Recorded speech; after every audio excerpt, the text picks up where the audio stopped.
માતાજી જય ધન દુર્ગા માત કી જય. જય નિલેશ જૈન. લગભગ 1.5 થયા. એને ઘણી તકલીફ હતી અને એને બધાય ડાક્ટરને બતાવ્યું. બધાને ડાક્ટર મુંબઈ, જલગામ, ધુલિયા બધે દેખાડેથી બતાવ્યા પછી કંઈ ફરક ન લાગ્યો. પછી માતાજીની માનતા માંગી, મારા પુત્રને તમે સારું કરી દેજો તો હું એને ચાંદીનું છત્તર ચડાવી દઈશ. તો મારી માનતાએ તો આપણા જે પૂજારી છે ધર્મેન્દ્રભાઈને વાત કરી. ધર્મેન્દ્રભાઈએ પછી ત્યાંથી મને પ્રસાદી રૂપે સુખડી મોકલાવી. તે સુખડીનો પ્રસાદ દર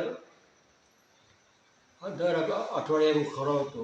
એનાથી માતાજીની દયાથી ઘણું સારું છે.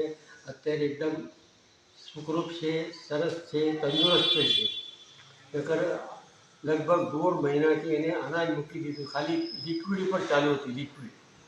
તો લિક્વિડ પર એને 1.5 મહિનો કાઢ્યો. તો હાવ દીકરો થઈ ગયો હતો, હાવ વાપો વળી ગયો હતો.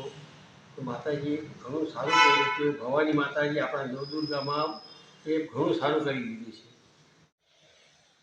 મારો બીજા નંબરનો પુત્ર છે, મોટો પ્રથમ છે આ જલ્દી છે. આ જો મારા દીકરાને માતાજીના આશીર્વાદથી ઘણું સારું છે. બરાબર.